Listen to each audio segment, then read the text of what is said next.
soyez les bienvenus pour ce nouveau webinaire que Technofuturtique a le plaisir de vous partager aujourd'hui. Vous le savez que ponctuellement, nous aimons faire des petits rendez-vous pour vous, public du marketing digital. On a eu un premier webinaire il y a à peu près un mois sur l'importance des émotions et aujourd'hui, on va parler aussi de l'humain finalement, parce qu'à l'ère de l'intelligence artificielle, les contacts humains seraient-ils réduits à un plan secondaire? C'est ce qu'on va voir aujourd'hui, justement, avec ce webinaire. Moins de likes, plus de liens, le social selling à l'ère de l'IA. Je vais faire les présentations vis-à-vis de mes invités. Je vais commencer, si tu permets, par un invité plus récurrent que vous avez forcément l'habitude de voir. Il s'agit de Jacques Follon, qui est notre expert digital marketing et aussi RGPD. Tu as cette casquette, Jacques. D'ailleurs, on te retrouvera pour un prochain webinaire le 19 juin, d'ailleurs, sur les contraintes légales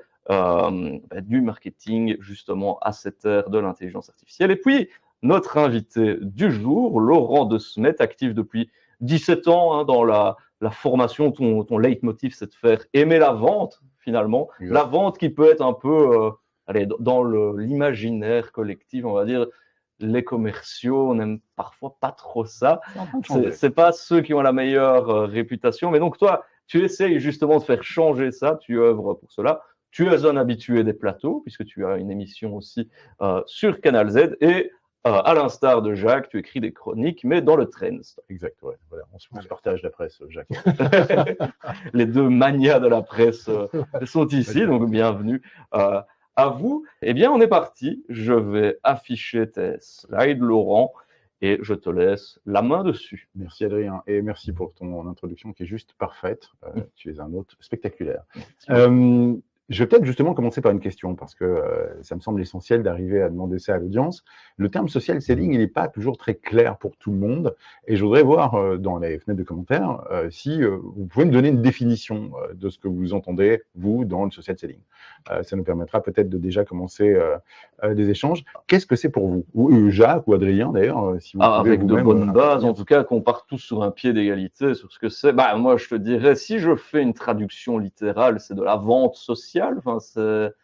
Est-ce qu'il y a une dimension humaine, j'imagine, derrière ce social? Donc, vente sociale, ça veut dire quoi? Ça veut dire qu'en fait, on vend sur les réseaux sociaux? Non, je ne dirais plutôt, allez, je suis un peu biaisé parce que je connais t'as été regardé dans les slides. Non, je ne dirais rien, mais voilà, je dirais que l'humain, en tout cas, est au cœur de cette interaction. Communiquer avec au cœur l'humain, nous dit Isabelle. Je ne sais pas, Jacques, est-ce que tu aurais ta définition à toi? À l'envers, de dire qu'effectivement, ce que le social selling n'est pas, c'est en tout cas les moteurs automatiques, je dirais les call calls systématiques, déshumanisés, le fait d'avoir quelqu'un qui vous raconte au téléphone un truc dont on sent visiblement qu'il a pris par cœur et qu'il ne le connaît pas, le soi-disant fils du vigneron à qui on pose 2 questions sur le vin, bref.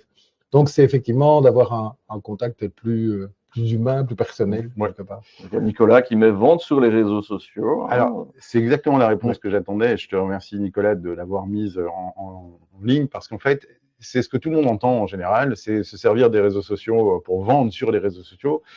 Et en fait, non. Le social. Voilà. Le social selling, ce n'est pas vendre sur les réseaux sociaux, c'est plutôt se servir des réseaux sociaux pour arriver à mieux vendre et probablement beaucoup plus souvent en dehors.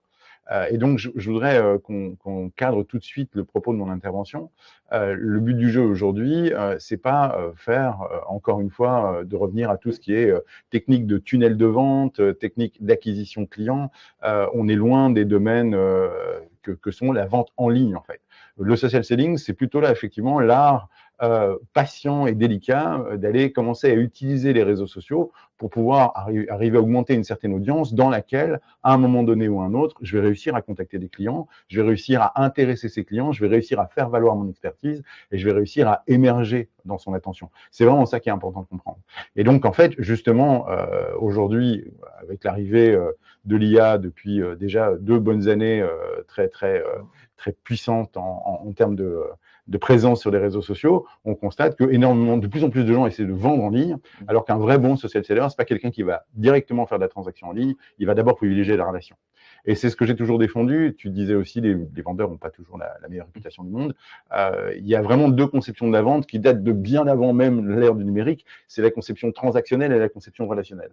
La conception transactionnelle, c'est la vente pour l'opération même de vendre et d'acheter. C'est la vente pour le fait d'avoir un bien contre de l'argent et on considère que le jeu est terminé une fois que c'est résolu.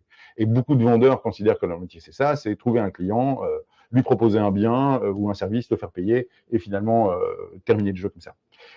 Il y a un auteur que je pense qu'on aime tous qui s'appelle Simon Sinek, qui a été très mis en avant pour son fameux Le Why. Voilà, le What or Why. Mais il a écrit un bouquin qui a été un peu moins célèbre et qui pourtant est très très intéressant à lire, qui s'appelle The Infinite Game, donc le jeu infini, et qui parle exactement de ça. Et il dit, il faut considérer les choses comme, est-ce que vous êtes un joueur qui joue à des jeux finis ou des jeux infinis? Le jeu fini, c'est la transaction. C'est bien, prix, service, et c'est fini. Le jeu infini, c'est de se dire que même si j'ai une transaction avec toi, Adrien, ou si je te vends quelque chose à toi, Jacques, même si à un moment donné, la transaction est éteinte et c'est terminé, il reste une relation. Et cette relation, elle va pouvoir servir à autre chose. Peut-être que demain, on ira manger un beau resto. Peut-être que dans 2 semaines, tu parleras de moi à quelqu'un. Peut-être que dans 2 ans, tu monteras une entreprise qui aura besoin de mes services. Et Simon Sinek essaie de faire comprendre que l'ère du numérique, et notamment l'ère des réseaux sociaux, nous permet en fait de faire basculer beaucoup de choses dans des jeux infinis et qui nous permettent de démultiplier cette présence-là.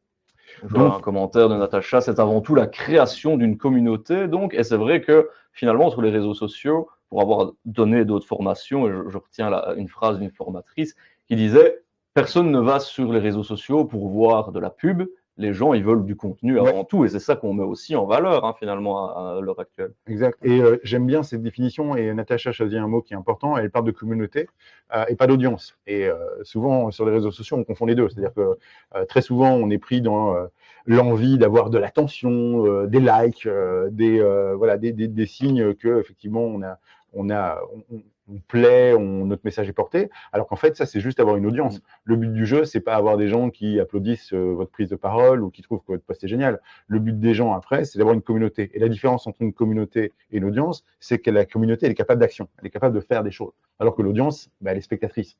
Et donc, effectivement, oui, le mot communauté est très, très bien choisi parce que le but du jeu du social selling à terme, c'est aussi transformer ces audiences en communauté, transformer quelque chose qui est assez passif et assez narcissique dans le fait d'arriver à se montrer et à produire du contenu, à quelque chose qui est utile pour tout le monde, non seulement évidemment pour la communauté en tant que telle qui doit y trouver son intérêt, mais aussi évidemment pour celui qui produit du contenu, qui à terme va s'y retrouver, mais pas tout de suite. Contrairement au principe de vente en ligne où on va pouvoir mettre des budgets, des ads, énormément d'automatisation et probablement avoir du résultat tout de suite, mais parfois au détriment de la relation. Ce que je veux d'abord enfoncer comme clou, c'est qu'est-ce que c'est vendre? Parce qu'on ne peut pas parler de social selling si on ne parle pas d'abord de selling. Donc, pardonnez à tous ceux qui savent déjà ce que c'est vendre, mais je pense qu'il est important de revenir à ce fondamental-là. Vendre, en fait, c'est un processus. Quand vous vendez quelque chose à quelqu'un, vous l'engagez dans un processus dans lequel il y a forcément une transformation. Qu'est-ce que je veux dire par là? Si vous vendez des rames de papier de 500 feuilles à 80 grammes la feuille, blanche, au même client, on ne peut pas parler de vente. C'est du renouvellement de commandes. Dans mon jargon, on appelle ça de la distribution. Donc, on distribue. D'ailleurs, c'est pour ça que les supermarchés s'appellent de la grande distribution. Vous n'avez pas de vendeur. Vous avez les choses en rayon, vous les prenez là où elles sont et c'est terminé. Ça, c'est de la distri. Donc, on n'a pas besoin d'un acte de vente pour faire de la distribution. Par contre, le jour où je vais chez ce même client qui consomme du papier et que j'essaye de le faire passer dans un mode paperless, pour des raisons écologiques et numériques, je veux que tout son bureau ou toute son entreprise bascule avec le moins de papier possible, croyez-moi, là, il va y avoir une vente. Parce que je vais devoir aller contre des habitudes, je vais devoir challenger le client dans ses pratiques, je vais devoir lui faire prendre des risques, des craintes, des peurs, et c'est ça, en fait, le but du jeu. Quand on vend quelque chose, en fait, on essaye, dans la mesure du possible, de persuader quelqu'un de changer quelque chose dans sa vie. Et c'est un processus qui n'est pas simple. Et c'est pour ça qu'en fait, les vendeurs ont toujours un rôle délicat, parce qu'en fait, voilà, ah oui, il y avait une animation là-dessus. Du coup, le slide est un peu complexe, on ne les voit pas étape après étape. L'idée de base, c'est qu'en bas à gauche, un client, il veut changer quelque chose dans sa life. Il pourrait dire, tiens, voilà, 3 exemples.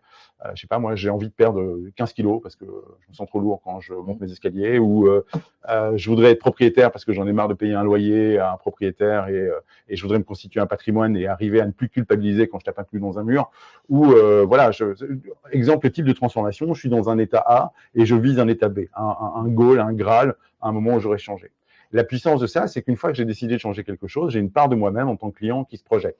Et je me dis, qu'est-ce que ma vie sera géniale quand j'aurai perdu 15 kilos. Je serai beau à la plage, je pourrai remettre mon petit speedo, les filles craqueront à nouveau sur moi, ce sera formidable. Pardon pour le placement de marque. Qu'est-ce que ce sera génial quand je serai propriétaire de mon appart? Je pourrai faire des fêtes, ce sera chez moi, et puis j'aurai plus à engraisser un propriétaire que j'aime pas, je me constituerai un patrimoine. Ça, c'est le changement idéalisé. Le problème, c'est qu'au moment où je pense ça, et là je parle de la ligne du bas, je pense aussi autre chose. Je me dis, oui, mais la salle de sport, elle est loin. Et puis c'est compliqué, il faut faire des efforts, puis je vais avoir les crampes et les courbatures. Oui, mais être propriétaire, il faut s'y connaître, puis il faut mine de fonds, puis les taux sont pas bons, c'est pas le moment, et ainsi de suite. Et en fait, ça, c'est le premier ennemi d'un commercial. Le premier ennemi d'un commercial, c'est pas le concurrent. Le premier ennemi d'un commercial, c'est le biais de statu quo. La zone de confort de ton client qui lui donne pas envie de bouger, quoi. Parce qu'un client, quand il doit décider de bouger, il doit commencer à gagner un minimum de confiance dans ce que tu lui proposes. Et cette confiance, il l'acquiert pas, ou en tout cas, il l'acquérait pas automatiquement. Il a besoin de quelqu'un qui lui mette la main sur l'épaule et qui lui dise, tu vas voir, ça va être génial, ça va bien se passer. Sinon, on le laisse dans ses biais les plus primaires. Et donc, c'est ça qui est intéressant, parce qu'en fait, quand on travaille en vente, on ne travaille pas forcément avec un client, on travaille avec deux clients. On travaille avec une partie du client qui a envie d'avancer et d'acheter et de transformer sa vie, et une autre partie du client qui se dit non, demain, plus tard, jamais, ou qui va essayer de chercher des solutions low cost. Ça, c'est encore plus rigolo. C'est le client qui va se dire j'ai envie de maigrir, j'ai pas envie d'aller à la salle de sport, mais j'ai vu sur le téléachat la ceinture qui fait maigrir toute seule. Super bonne idée. Voilà, c'est un truc électromagnétique, tu te mets sur le ventre, tu peux regarder Netflix et maigrir tout seul. Le type achète le truc 400 balles, il se le met sur le bide 3 soirs d'affilée, il se passe sa soirée à se faire électrocuter 2 fois, il la met au garage, l'année suivante c'est à la brocante, il aurait perdu 400 €, du temps et un peu de dignité. Et à la base, il aura fait aucun kilo. Voilà. Si j'ai pas un vendeur là-dedans pour lui prendre la main et lui dire Coco, voilà ce que je te propose, on met un plan d'action et je vais t'accompagner jusqu'au résultat que tu vises, et bien quelque part, c'est pas de la vente, quoi. De la vente, pour moi, c'est amener quelqu'un à un changement réussi. Et c'est ça qui est complexe. Ça passe toujours par les mêmes étapes. Je vais y aller très rapidement là-dessus, mais dans une vente, moi je la schématise comme ça, on peut la voir de façon différente, mais il y a toujours un moment où on prépare la vente, qu'on prépare son magasin ou qu'on se renseigne sur le marché de son client en B2B, ou qu'on fasse de la veille concurrentielle ou qu'on s'entraîne. Il y a toujours un démarrage où on casse la glace, on se dit bonjour, on arrive à créer un peu de lien, on pose le cadre et on explique comment ça va se passer. Il y a une phase de découverte qui est plus creuse dans laquelle je vais aller chercher les besoins du client, je vais essayer de comprendre ce qu'il veut essayer de réaliser, je vais essayer de comprendre ses enjeux, ses aspirations, ses freins, et plus je suis un bon psy là-dedans, plus je performe. Après, en général, mon rôle en tant que vendeur, c'est faire une proposition qui correspond aux besoins du client. Et donc là, je vais essayer de lui faire briller, je vais essayer de montrer que ce que j'apporte comme valeur réduit ses douleurs, je vais essayer de lui montrer que le changement est avéré, je vais tenter de le faire basculer, et là, il peut soit me dire ah, c'est super, et je n'aurai pas d'objection, ou alors il me dit oui, mais c'est cher, oui, mais c'est loin, et je rentre dans ce qu'on va appeler une gestion d'objection, une négociation. J'ai une conclusion qui est une mise en œuvre, et j'ai un suivi. Et quel que soit le processus, quel que soit le type de vente qu'on a, on est toujours dans les mêmes scopes, quoi. Alors, il y a de ça plus d'un siècle et demi. Saint-Elmo sortait le Haïda, c'est pareil, une phase d'attention, une phase d'intérêt, une phase désir, une phase d'action. Tous les marketeurs connaissent ça. Tous les marketeurs connaissent probablement le processus Xerox. On dit il faut contacter, puis connaître, puis convaincre, puis conclure. En fait, ce qu'on oublie souvent là-dedans, c'est le suivi, d'ailleurs. Le suivi. Oui. Dans la plupart des méthodes, ce que tu n'avais pas mis dans ta courbe, justement, tu as le suivi, c'est que c'est le suivi des clients existants. Tout à fait. Et là, on va justement rentrer dans les enjeux du jeu infini. Parce que c'est des trucs qui sont délaissés. Dans une entreprise qui pousse tout le temps à être très transactionnelle et qui te dit, Jacques, l'objectif, c'est le chiffre d'affaires du mois ou du trimestre, tu n'es pas poussé au suivi. Mais on se rend bien compte qu'en fait, en investissant un peu, on sait très bien que garder un client coûte 7 fois moins cher que d'aller acquérir un nouveau client. Mais il y a des véritables enjeux là-dessus, et c'est là où, justement, le digital, les réseaux sociaux et peut-être un petit peu d'IA aussi peuvent nous faciliter la vie à continuer à garder un lien avec les clients. Mais c'est tout à fait pertinent. Effectivement, voilà, chaque étape a sa raison d'être. Mais on ne les réinvente pas. C'est un processus universel. Si vous vendez des chaussures, vous allez faire les 5 étapes du milieu en 15 minutes, montre en main. Si vous vendez, je sais pas moi, des vérandas, vous allez venir une première fois chez Jacques Follon, faire un métrage, lui dire c'est bien, qu'est-ce que vous voulez la perlimpinpin, elle est géniale. Bon, vous venez un deuxième jour au bureau, 2 semaines plus tard, tu viens au showroom, tu vois la perlimpinpin, tu vois les plans, tu trouves que le prix est bon, on lance les travaux. Premier rendez-vous, deuxième rendez-vous, le process va durer au total de 3 heures. Quand on fait des ventes très complexes, J'ai accompagné comme ça un client il y a des années qui était une agence de publicité en France qui concourait pour pouvoir gagner le budget publicitaire d'un fabricant d'auto. Là, on a eu un premier rendez-vous dans un amphithéâtre avec 15 autres agences publicitaires où on levait un coin du vol. On a eu un deuxième rendez-vous, ils avaient présélectionné 4 agences sur dossier sur lesquels on a pu interroger les gens du marketing, les ingénieurs sur le nouveau modèle. Ils ont gardé 3 agences pour faire une soutenance, donc avec comité de direction, slide. Voilà, ils en ont gardé 2 pour négocier, et puis on a une qui a été faire le dernier suivi. Le tout a duré presque un an. Mais c'est les mêmes étapes, on ne peut pas les inverser. Je peux peut-être en multiplier ou en allonger certaines, mais à la base, je ne peux pas les inverser. Et le truc, c'est qu'en fait, c'est un processus universel, mais aujourd'hui, grâce au digital, le client a repris ses droits dessus.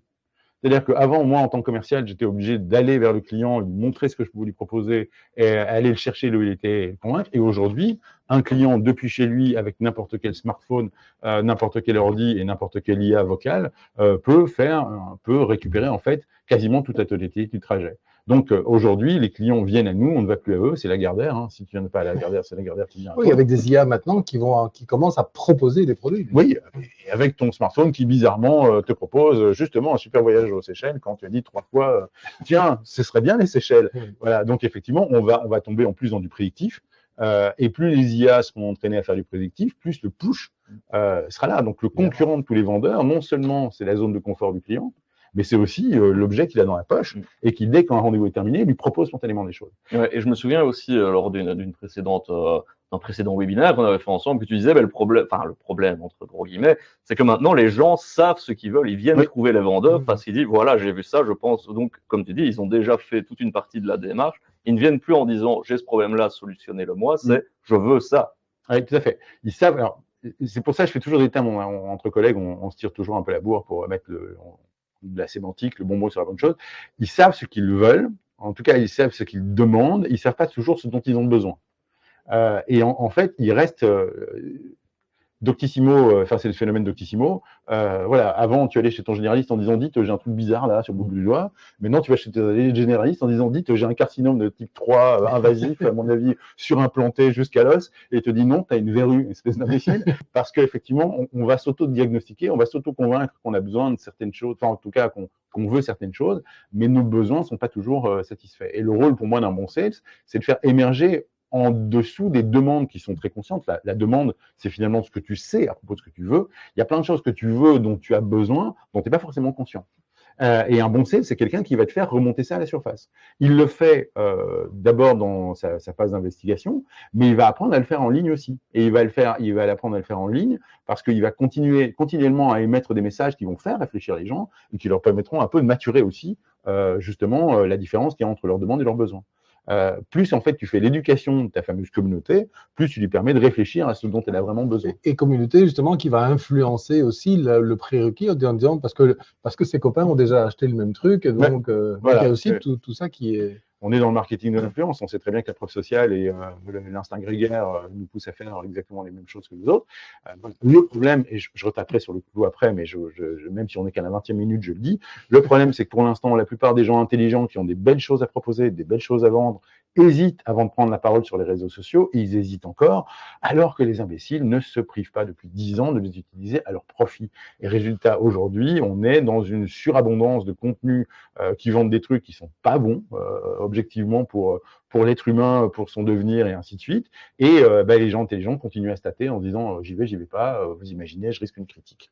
Voilà, donc ça c'est un des vrais problèmes. Mais c'est là où ça devient intéressant, c'est qu'en fait le social selling, qu'est-ce que c'est? C'est une riposte en fait.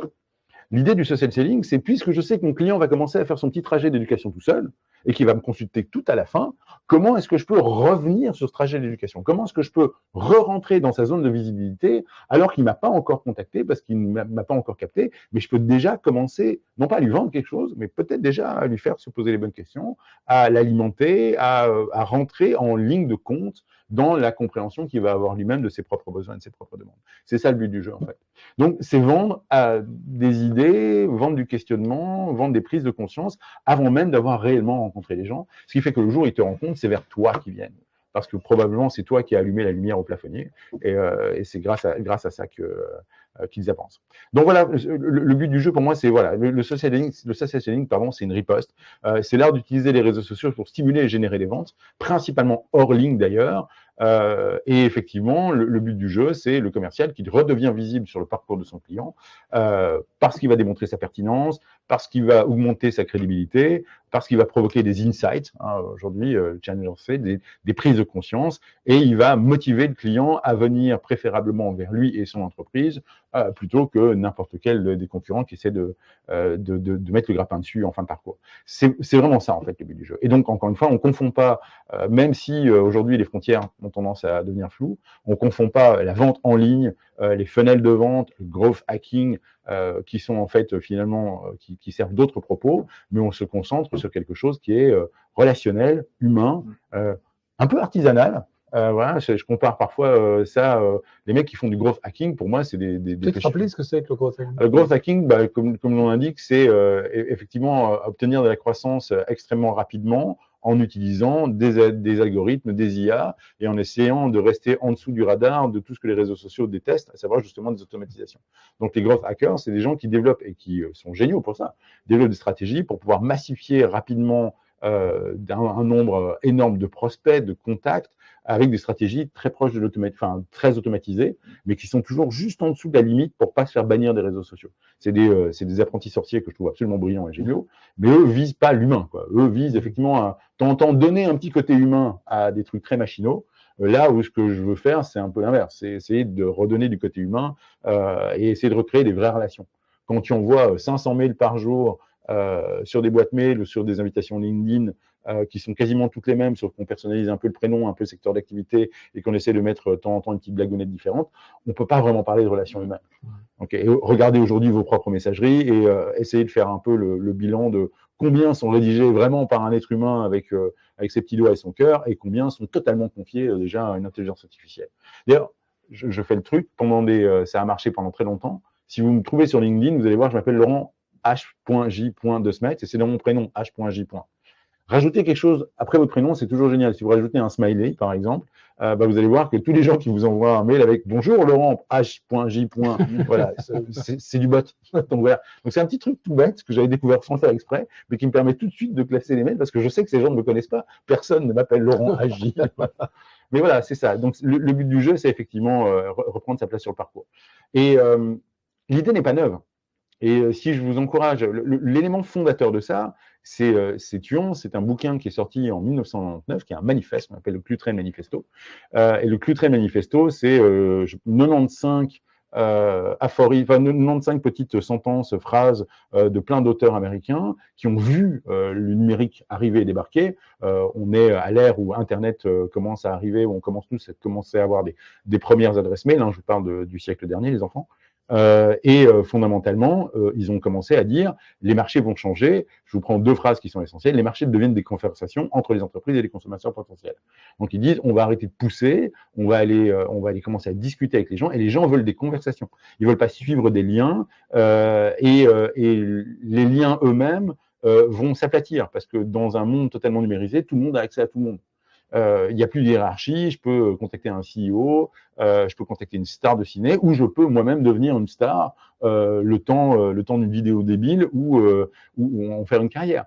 Et ils avaient, je trouve ça lumineux, ils avaient extrêmement raison à l'époque. Et en fait, c'est peut-être performatif, peut-être que plein de monde de la tech, ayant lu ce bouquin, se sont sentis pousser les ailes et ont donné lieu à ce monde-là, mais c'était déjà écrit. Alors, je ne sais pas si c'est parce qu'ils l'ont écrit que c'était devenu ou parce qu'ils l'avaient senti qu'ils étaient visionnaires. C'est l'époque où on a inventé des consommateurs, justement, passer du consommateur passif qui regarde des pubs à un consommateur qui commence à bouger et à prendre des responsabilités. À produire. Et comme tu disais, avoir le début du parcours. Oui, tout à fait. Il y avait un terme qui est tombé en désuétude en Belgique à cause d'affaires énergétiques, mais les anglo-saxons ont inventé le terme prosumer, que j'aimais beaucoup. Et le prosumer, alors c'est pas celui qui paye son électricité, aujourd'hui tout le monde connaît ça en Belgique, mais c'est vraiment évident. Mais le prosumer, c'est le consumer qui produit quelque chose. Et ça aussi, c'est une vision claire, parce qu'aujourd'hui, le but du jeu, c'est plus faire en sorte qu'un client consomme ton produit ou ton service, c'est qu'il consomme ton produit ou ton service, et qu'il prodigue après de la recommandation, de la référence, du réachat. J'aime bien les phrases simples qui font comprendre tout à tout le monde, mais il faut bien comprendre un truc, c'est que le but de la vente, c'est pas la vente. Le but de la vente, c'est la revente. Si on ne fait pas de revente, alors à ce moment-là, vendre ne sert à rien, c'est très transactionnel. Le but de la vente, c'est avoir tout le temps quelqu'un qui vous est fidèle, rachète et prend. Prenez Apple, vous allez comprendre ce que je dis. Je suis fâché parce que Jacques, il a un plus gros. Mais le but d'Apple, c'est pas la vente, c'est la revente. Apple, ils vous revendent des trucs sans arrêt. Tous les 3 ans, vous changez le matos et ils ont toute une constellation de choses à vendre derrière. Donc, le Cluetrain Manifesto a posé les bases. Après, le social selling, c'est une discipline au confluent de plein d'autres disciplines, quoi. Il y a en même temps du selling, parce qu'à un moment donné, on va vendre.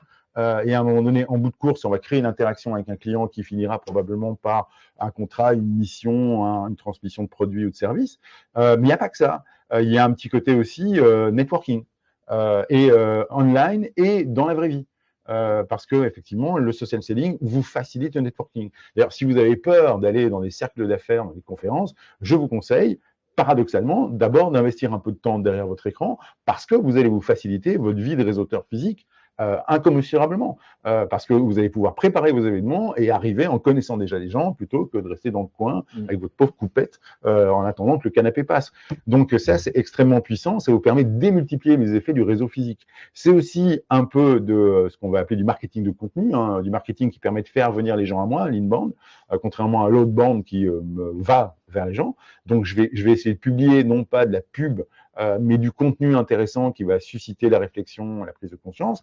Et évidemment, et c'est parfois ce qui est le plus difficile pour les plus gentils d'entre nous, il y a un petit côté personal branding, il y a un petit côté mise en avant de soi-même que certains ont plus de mal à faire que d'autres, parce que je comprends très bien qu'on n'ait pas tous les jours envie d'attirer les feux des projecteurs. Mais à la base, le social selling, c'est la confluence de tout ça, quoi. Donc, il y a des choses que les commerciaux, parce qu'à la base, c'est aux commerciaux qu'on demande de faire du social selling, les commerciaux, ils savent plutôt faire la vente au réseautage. Par contre, il y a des choses qui sont très nouvelles, comme créer du contenu, ils ne savent pas vraiment comment faire, même si aujourd'hui, les IA vont les aider de plus en plus. Et effectivement, cette mise en avant, alors que d'habitude, ils avaient plutôt l'habitude de mettre leur marque en avant, la marque de leur entreprise, il y a une espèce de message brouillé entre est-ce que c'est moi ou est-ce que c'est la boîte. D'ailleurs, il faut voir les commerciaux se battre avec leur propre entreprise pour savoir qui va financer LinkedIn. Et après, l'entreprise dit, mais attends, est-ce que ton LinkedIn finalement m'appartient ou pas? T'as déjà eu des cas là-dessus de gens qui… Ouais. En fait, on avait déjà ce problème avec les fichiers clients, où par principe, un vendeur considère que c'est son fichier, client, c'est son client, et quand il passe de Audi à BMW, il part avec ses clients, alors qu'en fait, non, c'est les clients de la marque.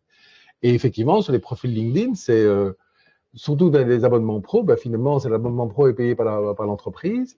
Et puis, finalement, ça développe le personal branding, donc du vendeur, finalement. Mais alors, du coup, aujourd'hui, j'en profite, je ne sais pas si c'est la réponse, je ne te donnerai pas la question, mais aujourd'hui, est-ce qu'un commercial a raison de dire que même si l'abonnement a été payé par l'entreprise, les gens qui sont connectés à lui sur un réseau social sont à lui? En partie, oui. Ouais. En partie, oui, parce qu'en fait, d'abord, il y a plusieurs vendeurs, donc pourquoi lui et pas les autres? Ouais. Donc, il y a déjà un élément personnel de toute façon. Et puis, ce qu'on constate assez souvent dans les statistiques, c'est qu'il y a plus de gens qui suivent sur LinkedIn les vendeurs que la marque. Oui, parce que c'est encore une fois c'est l'humain. C'est l'humain le plus proche finalement que la marque empirique, alors qu'on a… La marque peut avoir une âme et une identité, mais elle n'est pas incarnée. Donc, c'est toujours compliqué. D'ailleurs, c'est toujours compliqué les grandes marques qui se désincarnent. Quand Steve Jobs meurt et qui se désincarne d'Apple, c'est plus le même Apple, quoi. Ok, bon, on va pas rentrer dans le débat philosophique, mais vous comprenez le principe. Et effectivement, à ça, on rajoute un soupçon de ce qu'on appelle du lead nurturing. Donc, le lead nurturing, aujourd'hui, c'est la science de faire mûrir un lead, donc un client qui est intéressé par vos produits ou vos services, mais qui n'est pas encore prêt à passer à l'acte. Aujourd'hui, ça fait très longtemps qu'on travaille sur des idées de comment je t'envoie régulièrement du contenu pour que l'affaire fasse son chemin et qu'à un moment donné, tu sois prêt à signer. De la brand activation, dans le sens où on est une nouvelle marque, il faut la rendre publique aux gens. Et du growth hacking dont on a parlé, qui sont des techniques un peu de pirates, de gentils pirates, pour essayer de faire grossir des audiences. Voilà ce que c'est pour moi le social selling. Et voilà comment je considère que c'est un acte pluridisciplinaire, en fait. Et donc, ce que je vous propose, alors on va y aller vite, parce qu'on n'a pas toute la journée et que j'ai pas envie de vous lasser. Je vais un peu vous donner, selon moi, les étapes à franchir si vous voulez commencer à faire du social selling. Et on verra d'ailleurs comment l'IA pirate un peu le game là-dedans. La première chose à savoir, c'est quel est votre objectif, en fait. Pourquoi est-ce que vous en faites et pourquoi vous devriez en faire. La première évidence, c'est pour faciliter vos ventes, évidemment. Je ne connais pas un commercial qui n'aurait pas envie d'explorer un canal qui lui permettrait d'arriver à mieux vendre. Mais c'est pas que ça. En fait, l'idée de base, c'est aussi faire accroître votre réseau. J'appelle ça votre caisse de résonance aussi. Donc, virtuellement, le nombre de personnes que vous êtes capable d'atteindre. Tu me dis si je me trompe, mais à la base, LinkedIn a été conçu sur ce qu'on appelle les 6 degrés de séparation. Qui sont devenus 4, quelque chose Oui, depuis d'ailleurs. Les 6 degrés de séparation, ça avait été fait par Milgram aussi, qui disait qu'en fait, on était tous à 6 degrés de Obama, Trump, donc il suffisait de. Et ça fait des tests avec des courriers postaux à l'époque. Et en fait, avec les réseaux sociaux, comme on a évidemment beaucoup plus d'amis maintenant à cause des réseaux sociaux, ben ça c'est revenu à 4. Et le but, effectivement, de développer, c'est que sur LinkedIn notamment, il y a des statistiques, c'est que la plupart des clients sont dans le premier, rarement dans le deuxième réseau. Ouais. Donc, quand vous avez 1, c'est qu'on est en contact direct, 2, c'est indirect, et puis 3, bon. 4, on ne sait plus qui c'est. Et donc, le but, effectivement, c'est de développer ce fameux premier réseau, parce que c'est là que ça se passe. Et tous ces gens-là, et de l'intérêt de le développer, ben, ils ont accès effectivement au contenu et à la réputation qu'on crée. Tout à fait. Et donc, effectivement, c'est agrandir ta zone d'effet. C'est en fait suivre cette idée de réduire le degré de séparation que tu as entre toi et de plus en plus de monde. Et ça, ben, c'est un effet non transactionnel, c'est un effet relationnel permanent. Ça vous permet aussi d'émerger sur votre marché, donc d'être vu, d'être différencié, d'être reconnu. Et croyez-moi, parce que c'est vraiment ça que j'essaie de faire comprendre à tout le monde, c'est un super investissement. Mais c'est un investissement long terme. Et souvent, il y a un piège dans les médias sociaux, c'est qu'on voit des posts, des publications qui partent en fusée, qui ont des milliers de likes, on passe son temps à se comparer ces humains aux autres, et on se dit, moi, mes posts, ils font pas grand-chose, on essaie 1 semaine, 2 semaines, 3 semaines, et puis on s'arrête, faute de résultats. C'est comme la salle de sport, c'est comme énormément de choses ou d'investissement ou l'épargne, vous ne verrez pas les résultats tout de suite. Et il y a, effectivement, je le répéterai tout à l'heure, il y a une certaine persistance à gagner, mais considérez que c'est un véritable investissement parce que les gens se connectent à vous, ils se déconnectent rarement, peut-être un peu plus sur Insta et sur TikTok que sur LinkedIn aujourd'hui, mais tous les gens qui viennent vous connecter et qui vous suivent sont virtuellement autant d'épargne sociale que vous avez créé et vont peut-être un jour vous servir. D'abord, vous serviront tout de suite pour proposer de nouveaux produits, de nouveaux services pour en parler, parce que plus vous avez de gens, plus votre message va passer loin. Mais ensuite, demain, selon les hasards de la vie, c'est là que vous trouverez probablement d'autres opportunités de travail, d'autres personnes, voilà. Et ça ne peut faire que croître. Donc, plus tôt vous commencez, mieux c'est. Plus tôt vous épargnez, on est d'accord, mieux c'est. Vous avez exactement le même principe d'intérêt cumulé. C'est exactement la même chose sur les réseaux sociaux. En fait, investissez dedans un peu tous les jours, de façon à bénéficier d'intérêts cumulés. Même si, comme à la salle de sport, si vous faites ça pendant une journée, vous n'aurez rien, si ce n'est des courbatures. Si vous faites ça pendant 1 semaine, vous n'aurez pas grand-chose non plus. 1 mois, vous allez commencer à vous sentir mieux. 1 an, les résultats sont imbattables.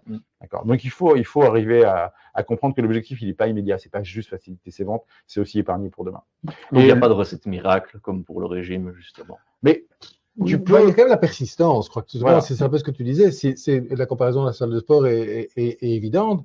C'est clair que si tu vas 2 heures sur LinkedIn et puis plus jamais pendant 1 mois, ça ne sert à rien. Voilà. Personnellement, moi, c'est 1/2 à 1 heure tous les jours. Oui, c'est ça. Ça devient une discipline. C'est un créneau. Et d'abord, on apprend plein de trucs en termes d'information. Et puis, on publie, on réagit, etc. Puis la communauté grandit. Et effectivement, on a un impact. Mais c'est vrai qu'il y a des gens qu'on voit apparaître et qui espèrent de fuser, puis disparaître. Les algos sont aussi un peu responsables de ça. Ils vont finir par, même si quelqu'un continue à publier, tu likes un peu moins parce que ça te lasse un peu, il va finir par sortir un peu de ton champ. Et puis, mais tu n'es pas à l'abri. Alors, c'est le Graal, évidemment, c'est tu fais un post qui te ramène des milliers de connexions. Mais en fait, même si ce post-là te ramène des milliers de connexions et que tu continues pas à alimenter cette fameuse communauté et ainsi de suite, tu vas ressortir de leur scope. Donc, ça sert à rien, en fait. Et le but du jeu, c'est pas forcément répéter les posts à 1000 likes. Si vous le faites, tant mieux. Ou à 100 000 likes sur TikTok. Si vous y arrivez, tant mieux. Encore faut-il que ça serve à quelque chose. Et encore une fois, je reviens à la principale utilité. C'est pas du narcissisme névrotique à vouloir absolument être aimé. C'est d'abord, il faut que ce soit utile et à vous et à votre communauté, quoi. Et c'est ça l'idée, effectivement, d'arriver à créer ce que j'appelle un écosystème. Un écosystème, c'est quelque chose dans lequel vous êtes et qui vous nourrit. Le but du jeu, c'est que vous le vouliez ou non, vous êtes devenu une marque et un média. Point. Vous existez, et pas qu'aux yeux de l'État. vous avez une présence sur un réseau social et vous occupez une toute petite part d'espace que vous pouvez commencer à mieux définir. Et même si vous n'en décelez pas le potentiel, il existe. Et cet écosystème, demain, s'il vous connaît, il vous identifie, il sait ce que vous faites, il peut vous nourrir. Et d'un autre côté, s'ils savent ce qu'ils peuvent venir prendre chez vous, cet écosystème, c'est comment vous utiliser pour faire sa propre croissance. Donc, il faut y aller à un moment donné. Donc, la première chose que je vous demande, en général, c'est retrouver la foi. Ça peut paraître bizarre, mais j'estime qu'un bon vendeur, c'est d'abord quelqu'un qui croit en ce qu'il fait.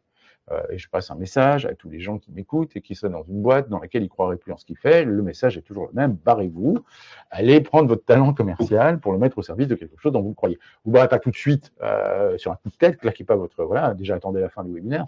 Mais surtout, ce que je vais vous demander, c'est d'abord essayer de voir si vous n'êtes pas juste victime d'un biais de négativité, parce que le commercial, c'est quand même celui qui voit toutes les merdes que les autres ne voient pas.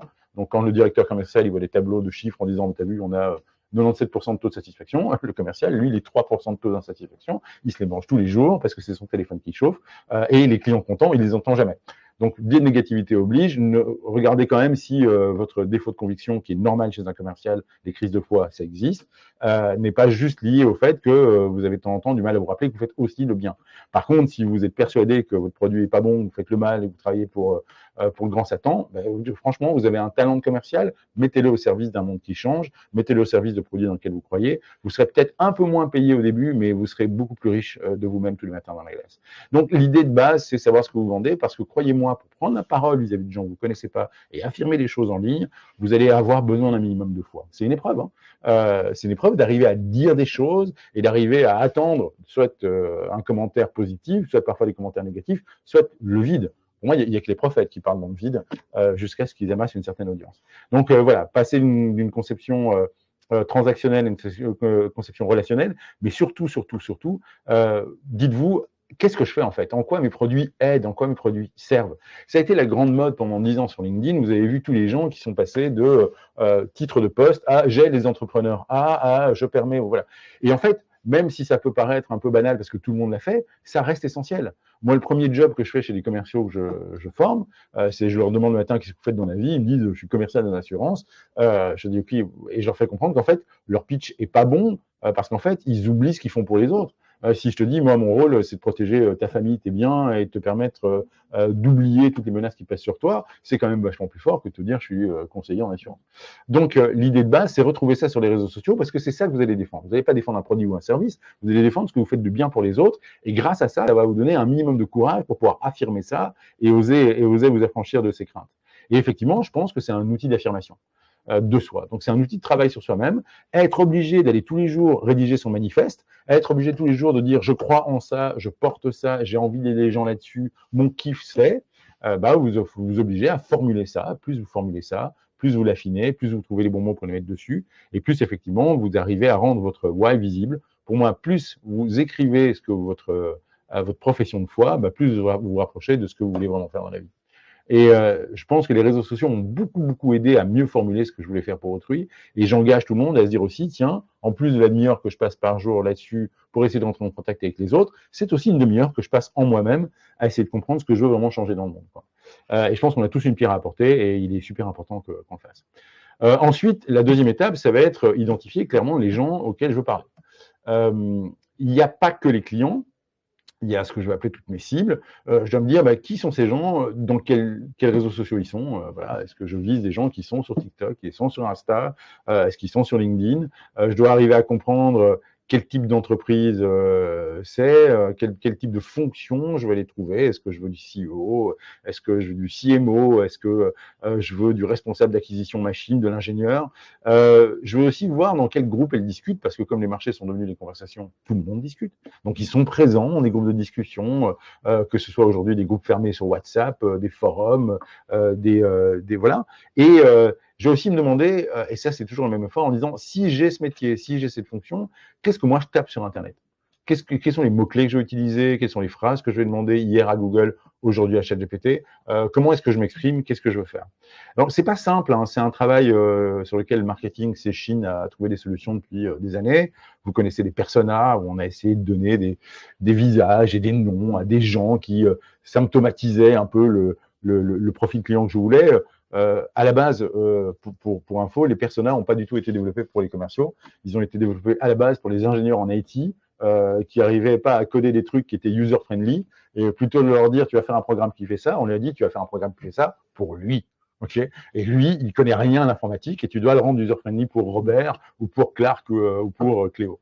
Voilà. Le problème, c'est que ces gens n'existent pas. Et très souvent, les départements marketing ont tendance à faire des personnages qui ressemblent un peu aux clients qu'on voudrait tous, mais qui n'ont aucune consistance. Aujourd'hui, moi, oui, voilà, donc je vais passer la blague où le directeur marketing dit notre personnage, il s'appelle Hal, il a 39 ans, il est scorpion, il conduit une Toyota Acura, il est fan de Game of Thrones, il a un Jack Russell et son Beatles favori, c'est George. Et puis la vendeuse lui dit, mais attends, mais comment ça va m'aider à vendre du software? Elle dit, moi, c'est pas ça, c'est pas mon job c'est le marketing. Donc effectivement, oui, c'est pas une panacée, même si c'est déjà pas mal de s'intéresser à son client. Moi, il y a un effort que je vous demande de faire, c'est de vous servir d'un outil qui fait partie de la business Canva suite, que je trouve brillant et que je fais souvent remplir à mes clients quand on a le temps, c'est une carte d'empathie. Une carte d'empathie, c'est un document que vous pouvez télécharger, hein, c'est un PDF, il est entièrement gratuit. Vous l'imprimez, vous répondez au crayon avec votre équipe, vous mettez les post-it dessus comme vous voulez, mais ça vous oblige à essayer de vous mettre dans la tête de votre client. On va essayer de comprendre, segment par segment, cible par cible, qui c'est, quelle est sa situation, qu'est-ce qu'il veut, qu'est-ce qu'il a besoin de faire, qu'est-ce qu'elle voit, qu'est-ce qu'elle dit, qu'est-ce qu'elle perçoit, et surtout, à l'intérieur d'elle-même, quels sont les problèmes qu'elle a et quelles sont les aspirations qu'elle cherche à résoudre. C'est très utile parce que c'est un des rares exercices où on essaie vraiment de totalement se mettre dans la peau de son client. Vous voyez qu'à aucun moment, on me parle là-dedans de produits, on essaie vraiment d'abord et avant tout de partir du point de vue du client. C'est extrêmement riche. Et cette carte d'empathie, elle n'est pas toute neuve, hein, ça fait 10-12 ans que ça existe, mais elle me permet pour moi de répondre à deux questions très actuelles. Aujourd'hui, plutôt que des personas dans les entreprises, on va plutôt utiliser deux modèles qu'on appelle les ICP, donc l'Ideal Customer Profile. L'Ideal Customer Profile, c'est plutôt arriver à délimiter l'identité. Donc, par exemple, si je voulais un professeur émérite, chroniqueur, voilà, je suis sûr que si je mettais ce genre de filtre, je tomberais sur Jacques Follon. Si je cherche un brillant ingénieur capable de monter du webinaire pour l'éducation, je tomberai sur le profil d'Adrien. Ça va être un peu les trucs que je recherche. Après, il y a aussi une autre chose qu'il faut comprendre, et la carte d'empathie permet de le faire, c'est ce qu'on appelle les jobs to be done. Et ça me paraît intéressant, parce que les jobs to be done, c'est quelles sont les tâches que ces gens veulent accomplir. C'est quoi le travail qu'ils doivent faire. Et c'est quoi le travail d'Adrien? Le travail d'Adrien, en dehors d'organiser des webinaires, c'est peut-être, je sais pas, trouver de nouveaux intervenants. Le travail de Jacques, c'est peut-être rester informé sur les toutes dernières tendances de l'IA, parce que ça, c'est son job to be done dans son monde à lui, ou d'être très en contact avec les instances européennes sur le RGPD. Et là, je peux commencer avec ces deux choses, à essayer de comprendre comment je peux aider un client. Si je sais comment le trouver, parce que j'ai des critères de recherche, et qu'en même temps, je sais ce qu'il veut accomplir, alors j'ai plus de chances d'arriver à le trouver et l'aider. Aujourd'hui même, ça a beaucoup évolué ces 5 dernières années, on a de plus en plus de méthodes de scoring.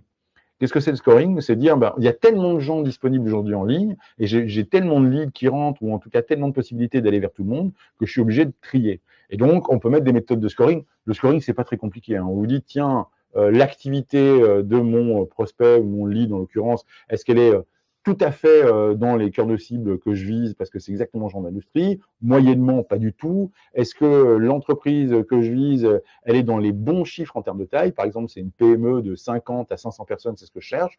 Ou est-ce qu'elle est de 50 à 0, ce qui m'intéresse un peu moins, ou de 500 à 5000, ce que je peux pas servir. Et en fait, à chaque fois que vous mettez ces critères, vous mettez un point. Vous mettez 0 si ça vous intéresse pas, 1 si ça vous intéresse moyennement, 2 si ça vous intéresse beaucoup. Et avec comme ça 3, 4, 5 critères, vous arrivez en fait à avoir petite matrice qui vous dit voilà où investir plus de temps et d'énergie parce que j'ai des gens qui ont un score vachement haut, voilà où on fait moins. Et on peut faire ça pour toutes les activités possibles, mais ça permet de savoir où est-ce que je veux concentrer mon énergie et sur quel profil, sur quelle personne, sur quel type de personne je veux effectivement mettre le paquet pour pouvoir faire du social selling. Et aujourd'hui, il y a en plus tout un apanage de nouveaux outils boostés à l'IA qui vous permettent en plus de faire de l'analyse comportementale en ligne. Le plus célèbre encore il y a un an et demi, c'était Crystal Knows.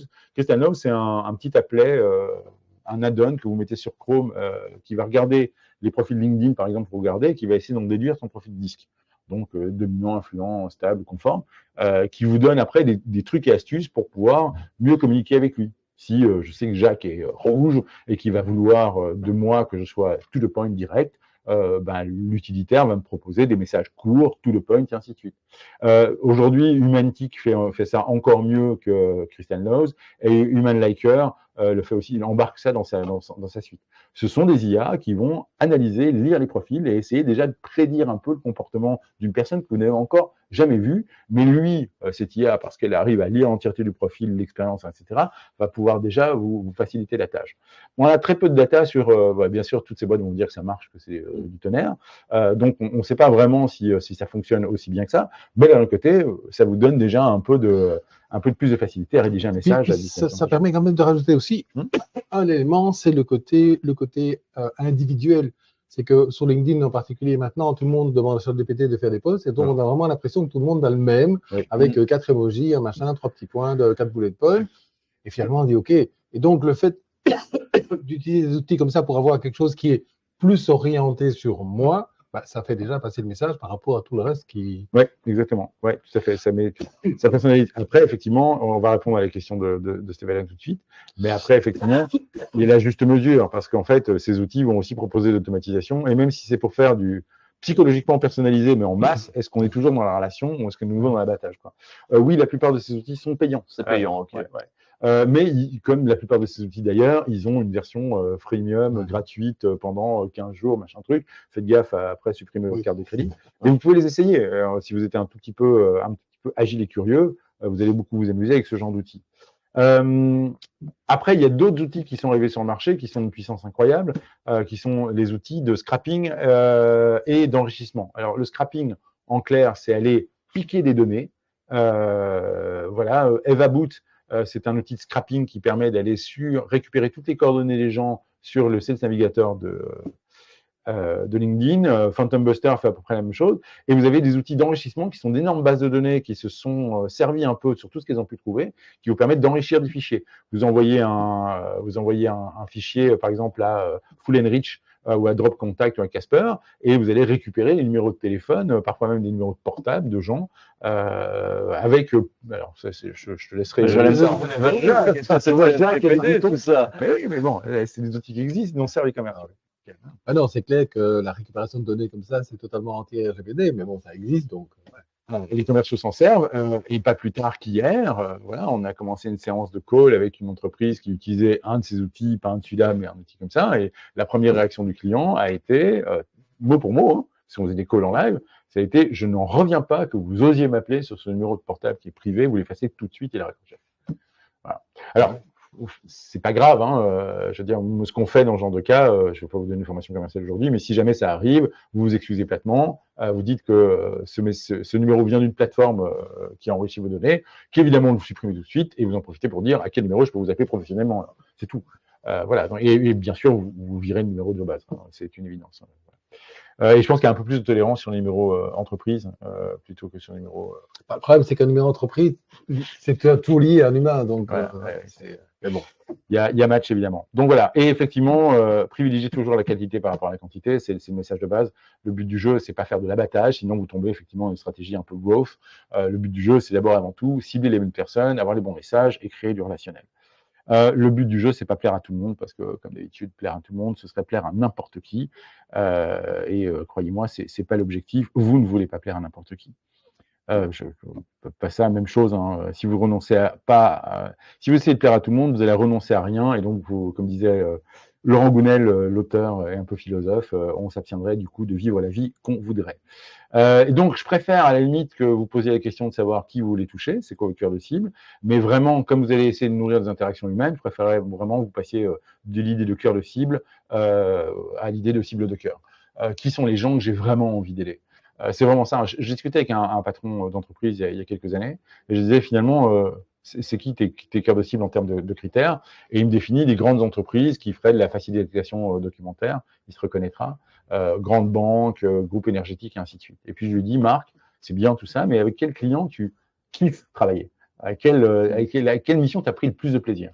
Et là, il m'a dit, avec des étoiles dans les yeux, il m'a dit, ah, moi, dès que je peux travailler pour une ONG, ou dès que je peux travailler pour quelque chose qui a une mission caritative, genre la Banque du Sang, ou des entreprises qui sont en train de rénover leur management et qui essayent de péter la hiérarchie, voilà. Et j'ai dit, voilà, regarde-toi, Regarde-toi quand tu parles de celle-là. Tu dégages quelque chose de totalement différent. Donc, au lieu de te diriger vers tous les clients qui pourraient t'acheter, dirige-toi vers ceux avec lesquels tu prends le plus de plaisir à travailler. Et ça, c'est un critère qui échappe à toutes les bases de données au monde, mais qui peut être transcrit.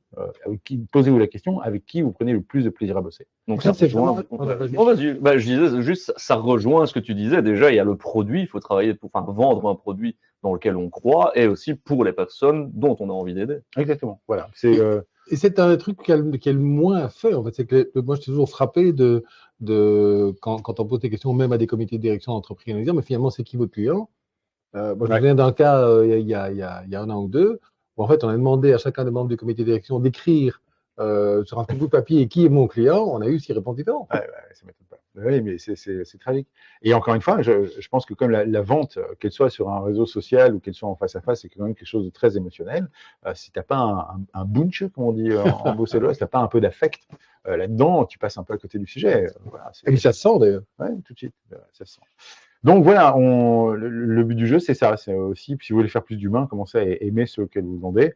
Et puis, effectivement, demandez-vous qui sont vos clients. Demandez-vous si tous les clients que vous les avez déjà connectés sur les réseaux sociaux.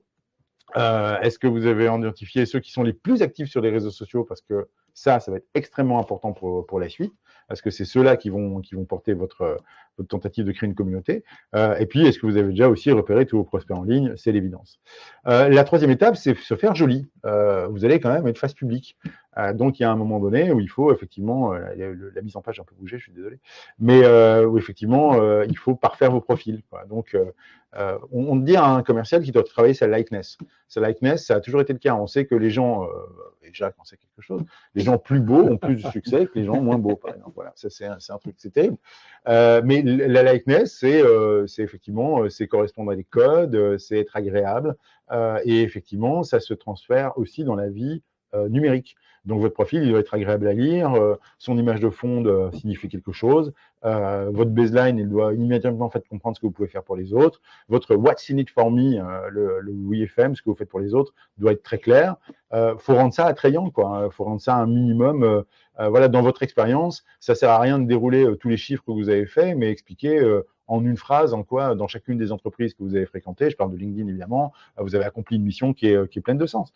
Il faut donner du sens à votre résumé, et en plus, je vous recommande toujours, et ça vous permet déjà d'avoir de bonnes interactions, d'aller récupérer vos clients contents et satisfaits, et dans la foulée de leur suivi, leur proposer toujours de mettre un mot sympa sur votre profil, de mettre une petite reco, une petite ref, ou de se prendre en photo avec vous, parce que ça va aider aussi à afficher au monde ce que vous pouvez faire. Et moi, je recommande ça. Alors, je sais qu'il y en a qui ne sont pas toujours d'accord, mais moi, j'ouvre mes coordonnées totalement de contact là-dessus. Il y a mon numéro de portable, on peut me contacter dessus. Je vous rassure, je ne suis pas harcelé tous les jours par des hordes de fans. Et pourtant, toutes mes coordonnées sont disponibles. Je prône ça. Maintenant, encore une fois, je comprendrais très bien que si vous êtes médecin, par exemple, je vous déconseillerais d'afficher votre numéro perso. Après, il faut mailler. Il y a un des premiers trucs que je vais vous conseiller de faire pour faire du maillage de votre réseau, donc arriver à un peu créer votre réseau autour, c'est de commencer par faire ce que j'appelle de la chasse à la baleine. La chasse à la baleine, c'est quoi? Vous avez dans votre secteur d'activité ce que j'appelle des baleines. Donc, la baleine, c'est le plus gros des poissons. Bon, je sais que la baleine n'est pas un poisson, on va pas faire une polémique, mais à la base, c'est les plus gros chargeurs de votre océan. Moi, je pourrais vous en citer quelques-uns dans le monde de la vente pure en francophonie.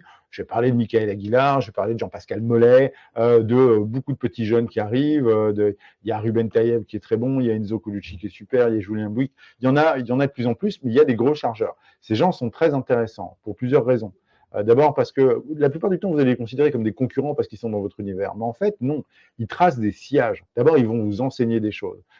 Ils vont vous permettre, comme il n'y a pas de limite à pouvoir avoir accès à eux, vous allez pouvoir avoir des conversations avec eux. Moi, j'ai rencontré mes stars. Michael Aguilar, c'est un garçon qui a publié plus d'une quinzaine de livres sur la vente, qui aujourd'hui remplit des salles de 3000 personnes pour faire des conférences en vente.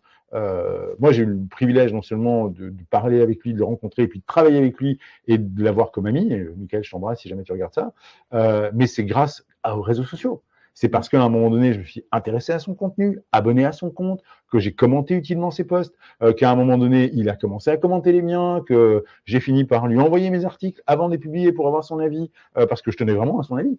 Et j'ai découvert en fait la puissance que c'est de pouvoir être dans le sillage de quelqu'un qui a 3 fois votre carrure, mais qui défend les mêmes valeurs que vous. Et donc, à un moment donné, il faut comprendre que on n'a pas de concurrent en fait, parce que la mer est tellement grande qu'il y a du poisson pour tout le monde, si vous voyez, du plancton pour tout le monde. Mais trouvez vos baleines, trouvez vos cargos moteurs, parce que quand vous vous greffez à eux et que vous commencez à intervenir dans leur sillage, il peut vous arriver que des bonnes choses. Parce que les gens qui potentiellement devraient s'intéresser à ce que vous faites sont des gens qui normalement s'intéressent aussi à ce qu'eux font. Et c'est pareil dans le RGPD, dans le monde des webinaires, ou n'importe quel truc. Il y a des stars, il y a des gens qui donnent le là, il y a des top boys, comme on dirait sur LinkedIn, mais il y en a sur tous les réseaux sociaux. Vous devez absolument les repérer. Et vous devez comprendre comment vous pouvez commencer à rentrer en même temps dans leur sillage, tout en ayant votre propre voix à vous, et au fur et à mesure du temps, votre propre sillage va se créer aussi. Donc ça, c'est indispensable.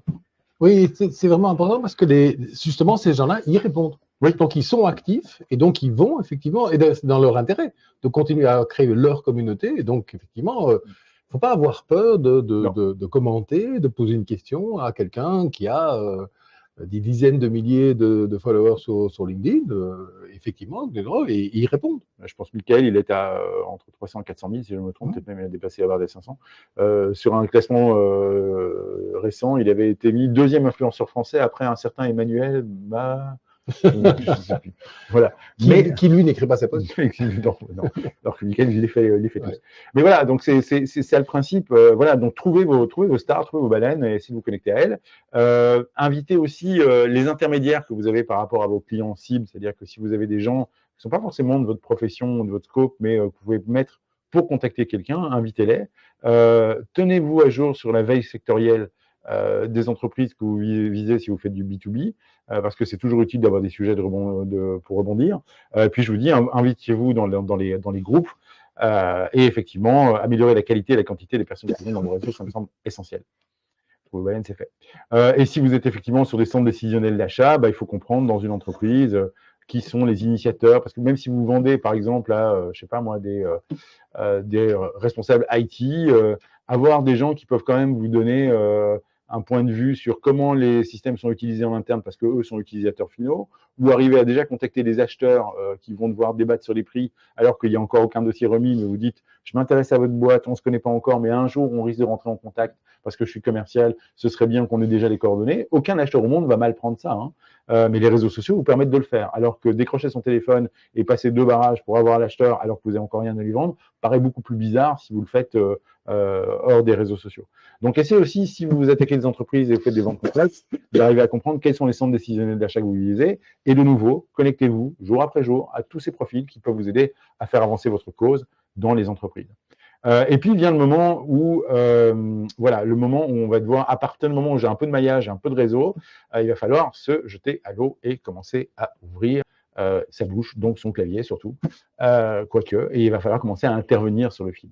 Alors là, c'est de la panique parce que jusque-là, constituer un réseau, inviter des gens, ça va encore, surtout si c'est des algos qui le font tout seuls en allant chercher dans le carnet d'adresse des gens invités. Mais quand il s'agit de commencer à prendre la parole, là, on voit bien que tout le monde se débine, même les grands patrons. Il y a très peu de gens qui osent encore aujourd'hui, comparativement à la masse, au potentiel qui est disponible, qui osent l'ouvrir. Alors, mon premier conseil, c'est on ne se jette pas à l'eau dans la grande profondeur le premier jour. C'est la meilleure façon de vous noyer et de vous dégoûter à vie de faire quelque chose. Moi, ce que je recommande aujourd'hui, c'est justement de profiter de la petite profondeur qui s'appelle les commentaires. Ne faites pas de post tout de suite. Commencez à prendre l'habitude justement d'aller voir ce que les gens que vous admirez, ou vous aimez, ou qui sont dans votre secteur font, lisez et essayez d'ajouter quelque chose. Quand je dis ajouter quelque chose, pas « Ah, bravo Jacques, c'était super. Ah, j'ai adoré. » Ça, n'importe quel bot sait le faire. Mais ajoutez votre point de vue, ajoutez votre avis, ajoutez un petit commentaire. Ça va vous permettre de justement trouver des sujets, ça va vous permettre de commencer à prôner en même temps votre adhésion à certaines thèses et vos éléments de différenciation. Et ça, en fait, ces commentaires-là, pour moi, c'est la matrice de votre contenu à venir. En fait, vous confrontant aux opinions des autres et en vous obligeant à y ajouter quelque chose de pertinent, vous allez commencer à créer du contenu dont vous servirez plus tard pour vous-même commencer à avoir votre propre ligne éditoriale. Okay ? Donc, la première chose à faire, c'est commenter. Et dès que vous voyez une bonne idée, sur un bloc-notes ou sur un Notion à côté, vous la notez. vous dites, tiens, ça c'est un super sujet de poste, et je vous recommande aussi de ne pas tout de suite, et ça c'est une connerie que j'ai fait pendant des années, pas tout de suite sortir le poste, mais en fait vous en gardez, je sais pas moi, une dizaine de sujets en réserve, parce qu'ils sont pertinents à ce moment-là, et comme ça vous aurez, au moment où vous devrez commencer à publier de façon régulière tous les matins, comme on fait sa gym, vous aurez du contenu. Le problème que j'ai eu pendant des années, c'est que j'avais une idée, je la publiais, et puis après, il fallait que j'ai une autre idée, et c'est là que tu es sous pression, et c'est là que tu vas faire la connerie d'aller dire tiens, GPT, sors-moi 5 idées de poste, voilà. Et ça commence à devenir un peu tragique. C'est vraiment le réflexe à avoir, c'est de voir passer les trucs, ben, tu le fais aussi pour tes chroniques et moi aussi, c'est vraiment de se dire, tiens, je vois passer un truc, ça peut être un sujet, et par exemple, moi, je me l'envoie par mail. Ah oui, j'ai un dossier chronique, qui sont les sujets de chronique que je pourrais faire pour le soir, cette semaine, enfin, je dois faire aujourd'hui, ou la semaine prochaine. Quand je vois passer, ça prend 10 secondes, enfin 2 secondes, c'est clic, machin, je me l'envoie. Et quand je me dis, bon, ben, il faut que je fasse ma chronique de la semaine, je me dis, bah oui, tiens ça, et puis c'est parti. Sinon, c'est c'est pas l'angoisse de la page blanche, parce qu'effectivement, on a les IA qui peuvent nous aider à trouver des sujets, mais c'est quand même plus intéressant de partir de la vraie vie avec un truc qui s'est vraiment passé. Et donc, c'est pas compliqué de se constituer quelque part une bibliothèque de sujets qu'on peut réutiliser. Et si on se dit, tiens, on va publier une fois par semaine sur LinkedIn, on va chercher à ce moment-là le sujet qui nous intéresse. Moi, je fais ça, je sais avec ma montre. J'ai raccourci la fonction dictaphone. Donc, j'appuie là-dessus, bim. Et puis, même quand je suis en train de courir, comme un pauvre, je dis idée, machin truc. Et après, en fait, j'utilise une bête IA qui s'appelle TurboScribe, qui, en fait, transcrit tous mes fichiers audio. Et donc, du coup, j'ai des idées en réserve, quoi. Après, il faut trouver le temps de les pondre, parce que je tiens encore à la patte humaine là-dessus, mais voilà. En général, plus d'idées que de posts ou d'articles. C'est le problème. Les idées, c'est celles qui restent toujours dans un tiroir. Et qu'on pas. Je me souviens, je sais plus, j'avais entendu ça, je pense que c'était dans un forum d'entrepreneurs, mais il y avait un truc qui disait, vous voulez que je vous donne la différence qu'il y a entre une idée et une réalisation? Bah voilà. L'idée, c'est, j'ai une super idée d'histoire, c'est deux amants qui tombent amoureux, ils viennent de deux familles rivales, et à la fin, ils s'entretuent. Okay. La réalisation, ça s'appelle Roméo et Juliette, ça fait 700 pages, c'est un monument qui va traverser l'histoire, c'est écrit, il n'y a pas un mot à changer, quoi. C'est pas l'idée n'a aucune valeur, c'est la capacité à la réaliser qui est importante. D'ailleurs, en propriété intellectuelle, l'idée n'est même pas protégeable. Ah voilà.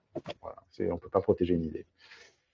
Donc, effectivement, après ça, la deuxième étape, avant même de commencer à publier vos propres trucs, vous pouvez aussi vous servir de republier les choses avec votre commentaire par-dessus. Ajoutez un commentaire à valeur ajoutée en republiant quelque chose, sortez du bet-like et commencez à amener de la valeur sur les posts des autres.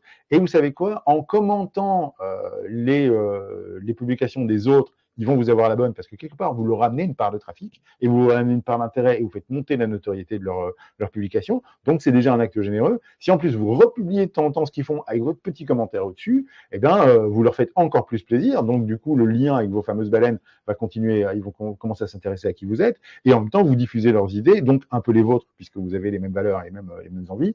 Et donc, vous commencez mécaniquement à profiter de ce fameux sillage. Et après, effectivement, vous publiez régulièrement des articles. Blog, Pulse, c'est l'ancien newsletter de LinkedIn. Ça voit que c'est beau la date. Et puis, effectivement, vous essayez de trouver des sujets passionnants, un post par jour, 2 posts par jour. Aujourd'hui, il ne faut plus en faire trop non plus. Surtout, vous répondez dynamiquement aux commentaires, à savoir que vous ne laissez aucun commentaire non répondu. Parce que c'est plus vous répondez aux commentaires, que ce soit sur TikTok, Instagram ou LinkedIn, que l'algorithme va se dire, tiens, ça c'est un contenu qui est intéressant, puisqu'il stimule du débat, donc montrons-le à un maximum de monde. Et puis, je vous conseille de prendre le pli, de rajouter systématiquement dans votre réseau toutes les personnes qui font des commentaires intelligents et intéressants. Adrien me fait un super commentaire, je vais envoyer un MP à Adrien en disant, tiens Adrien, ça fait 2 fois que tu fais un chouette commentaire, ce serait cool de t'avoir dans mon réseau. Qu'est-ce que vous voulez qu'il dise? Il va se sentir juste, il va trouver ça juste sympa, et il va dire oui, puisqu'il en est déjà dans le même siège à mes valeurs. Voilà, donc, mais surtout, donner des conseils généreux, utiles, pas juste du teasing. Encore une fois, on n'est pas là pour faire de la pub, on est là pour essayer d'apporter quelque chose au monde. D'abord, les messages des autres, et puis petit à petit, les vôtres. Maintenant, effectivement, les formats ont évolué. Ce qu'on faisait au clavier et à la plume, aujourd'hui, vous voyez, n'importe quel média, les formats vidéo courts se sont imposés partout. Mais les façons d'en prendre aussi, vous avez tous un smartphone, donc vous êtes tous capables de prendre une vidéo toute courte. Et aujourd'hui, on est à l'ère de la vidéo moche. Il n'y a pas besoin d'un montage de dingue. Vous pouvez marcher et prendre un film de vous de 2 minutes sur une idée toute bête, vous allez être très mauvais juge de vous-même parce que vous n'allez pas vous trouver beau, que le son n'est pas bon, et vous ne supportez pas votre voix, mais c'est pas vous le juge de paix en la matière, c'est justement votre communauté. Donc, faites le test, essayez, et même si certains trucs tombent à plat, c'est pas grave, rassurez-vous, vous le verrez tout à l'heure. Si vous ne serez pas tout seul. Voilà. Mais non seulement on ne serait pas tout seul, mais il n'y a aucune conséquence. C'est sans conséquence. Ce qui marche beaucoup pour l'instant, c'est le storytelling personnel et didactique. Qu'est-ce que j'appelle? C'est moi de moi. Donc, il y a beaucoup de gens qui mettent en avant. C'est le royaume de la photo personnelle en action. Je suis en train d'écrire et je me rappelle cette histoire que... voilà, mais toujours didactique. À savoir qu'aujourd'hui, on n'est plus juste dans l'histoire inspirante, mais on a l'histoire qui essaie de m'apprendre quelque chose, de me faire, de m'amener une prise de conscience. Et donc, effectivement, on a des très gros porteurs qui font ça dans plein de domaines d'activité, que ce soit l'entrepreneuriat, que ce soit la santé, que ce soit le droit des associés. Je salue Franck Debu au passage, qui fait un travail magnifique sur la vulgarisation des conflits entre associés, alors qu'il est avocat. Et croyez-moi, chez les avocats, c'est pas évident d'oser prendre la parole sur les réseaux sociaux. Et je pense que quelqu'un comme Maître Debu a très bien compris ça et a effectivement arrivé à positionner son personal branding et son social selling de façon tout à fait idéale. Pareil, aujourd'hui, ce qui cartonne, c'est le mix entre le livre blanc et le carrousel. Donc, on n'a plus juste des carousels, on a des carousels qui sont des petits livres blancs PDF téléchargeables, qui correspondent malheureusement un peu à la déperdition d'intellect général, parce que on lit plus des livres, on lit des trucs de 12 pages écrits grands comme ça, avec 3 images, mais sur lesquels il y a effectivement 2-3 insights, 2-3 prises de conscience sympas. Et c'est bien d'arriver finalement à donner un espèce de petit outil sur comment est-ce qu'on compose un prix, comment est-ce qu'on répond à une objection, je parle des choses qui me concernent, en 4, 5, 7 slides qui peuvent être vus, téléchargés, les réseaux sociaux adorent. Ce qui marche à mort pour l'instant, mais là on est en train de sortir du social selling, on rentre vraiment dans le domaine de l'acquisition client, c'est ce qu'on appelle, c'est ce que moi j'appelle des posts martingales, ou ce qu'on va appeler des lead magnets, un aimant à lead. Le post martingale, vous l'avez déjà vu 150 fois, c'est nous avons développé un super truc, on l'a essayé, ça cartonne, envoie-moi Triloulou, ajoute-moi dans ton réseau et dis je le veux dans les commentaires. Et on t'enverra un message perso. Voilà, vous souriez, vous l'avez vu sur tous les supports. Beaucoup, voilà. C'est ce que j'appelle le post martingale. On a un truc super, je t'en dis un petit peu, et en fait, contre ton adresse, ton mail et ainsi de suite, tu vas recevoir quelque chose d'un peu exclusif. Bon, il y a des fois, c'est bien, il y a des fois, ça vaut pas tripette, mais le mérite, c'est d'essayer. Il y a plein de fois où, en fait, ces trucs ne sont même pas ouverts, même pas lus. Hein. C'est juste le sentiment de la peur, le FOMO, le peur de manquer un truc qui fait qu'on va donner volontairement accès à son mail ou à des coordonnées perso. C'est très souvent des automates qui prennent ça en relais, hein, parce que dès qu'ils repèrent le mot, ils savent qu'il y a une séquence qui se déclenche pour envoyer un mail, puis lancer des séquences.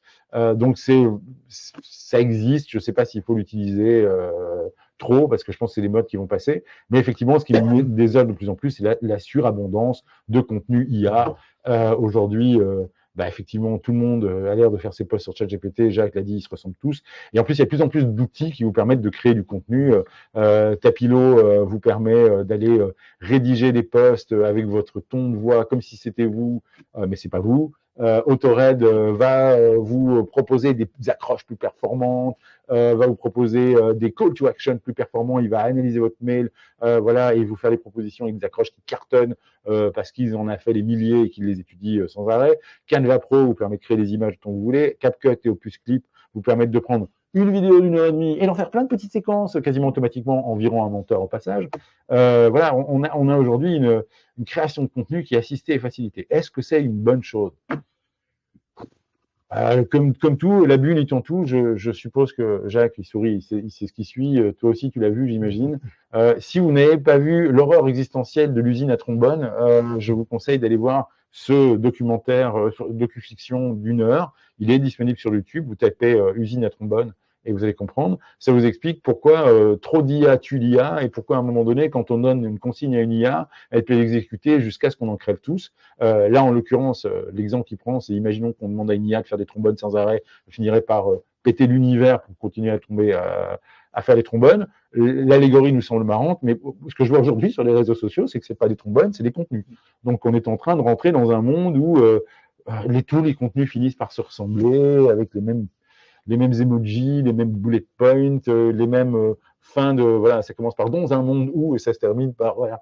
Et Et ça devient pénible, en fait, parce qu'on le détecte vite. Même si les IA s'améliorent, on est en train de développer une compétence intéressante, en fait, qui est une compétence d'arriver à détecter du fake. Et c'est très curieux de voir comment ça évolue. Mais donc, mollo sur l'IA, les gars. Servez-vous de l'IA pour enrichir ce que vous faites déjà ou faire des recherches, mais gardez votre côté créatif et humain dans la rédaction, parce que pour moi, c'est vraiment capital. Il faut arrêter de polluer, quoi.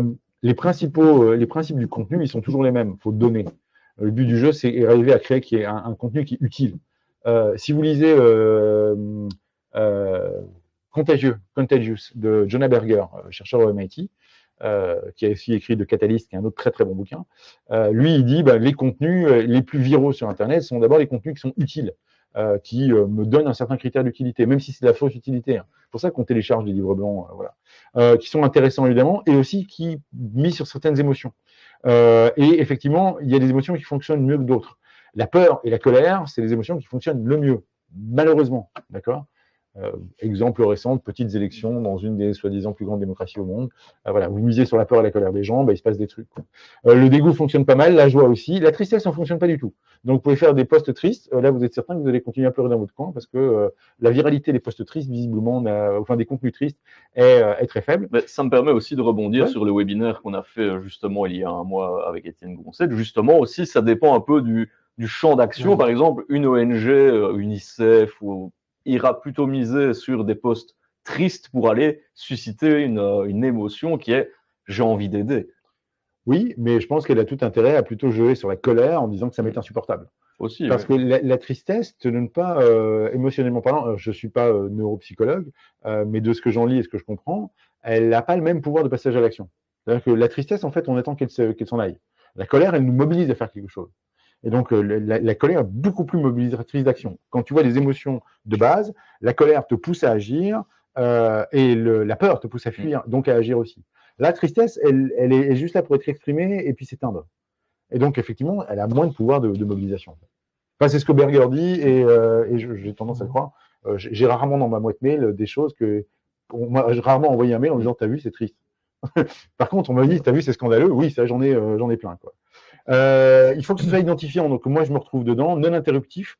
Donc, il faut que ce soit dans... voilà, ça ne doit pas être une intrusion. C'est pas dans la culture du temps, petit, cohérent, constant avec votre marque, avec votre image, avec votre why, évidemment. Et effectivement, mais ça c'est la base, essayez de créer des contenus natifs. Donc ça veut dire des contenus qui sont sur la plateforme sur laquelle vous communiquez. Donc ne renvoyez pas les gens d'une plateforme à une autre, les plateformes détestent ça. Donc si vous faites un truc YouTube, vous sortez un extrait vidéo que vous uploadez sur LinkedIn ou Instagram pour pouvoir continuer à garder les gens captifs sur la plateforme, c'est ce qu'elles veulent. Donc pas de lien interne dans vos publications, plutôt des liens en commentaire, c'est toujours la même sauce. Sachant que effectivement, même si vous avez qu'un like, il faut se dire que quelque part, ça veut dire qu'il y a déjà 10 personnes qui ont vu votre post, qui l'ont peut-être apprécié, mais qui n'ont pas laissé de traces. Voilà, il n'y a que 1% des gens qui vont faire des commentaires, 9% des gens qui like, 90% des gens que vous n'entendrez jamais. Par contre, dans vos publications, invitez les gens à donner leur opinion, réfléchir, taguez-les, taguez vos baleines, taguez vos influenceurs. Faites pas trop de tags non plus, hein, soyez pas, faites pas des listes prévériennes de gens, mais c'est important de les mobiliser l'action. Mais soyez persistant. Et pas insistant, persistant. Donc, c'est l'exemple de Jacques, c'est de la gym, quoi. C'est tous les jours, 30 minutes, ou tous les soirs. Trouvez votre moment où vous êtes sans vos gosses ou votre femme, où vous pouvez vous permettre ce moment-là. Mais c'est un vrai moment à prendre, parce qu'il est un peu important, parce que c'est un investissement.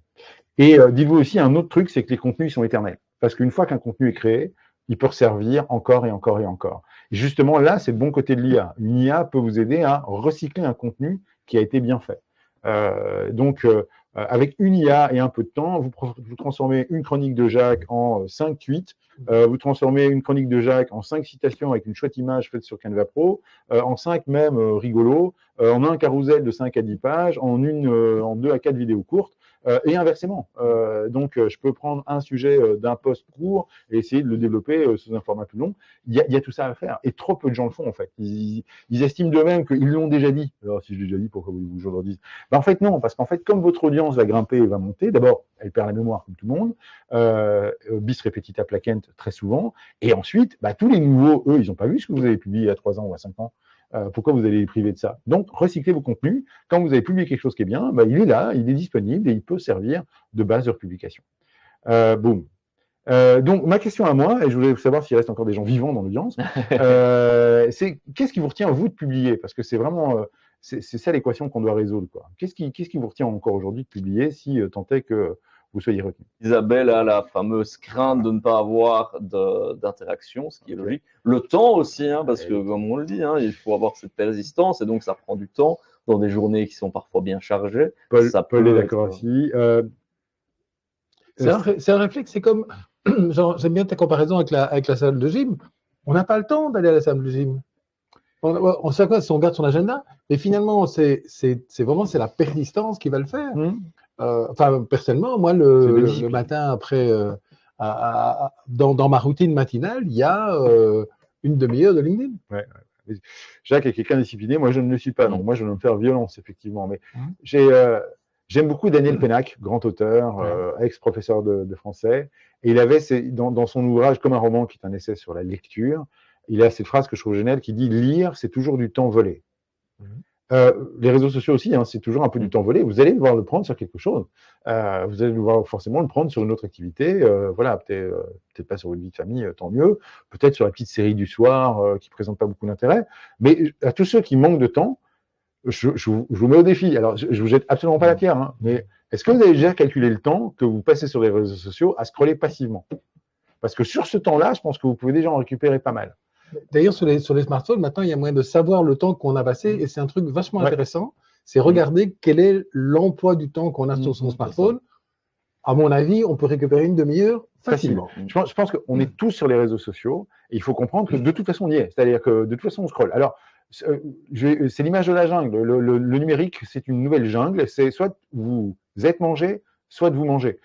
Soit vous êtes mangé par le contenu des autres, soit vous créez un contenu qui va manger l'attention des autres. Mais je vous garantis un truc, c'est qu'effectivement, au moment où vous commencez à arrêter de regarder ce que font tous les autres et vous dire « Oh, mon Dieu, ils sont tellement formidables », vous commencez à pondre vos propres trucs, vous allez être intéressé par vos contenus, vous allez en voir les faire vivre. Et je sais très bien, perso, que je commence à vivre des angoisses numériques quand je vois ce que mes confrères produisent. C'est le signal que je ne publie pas assez.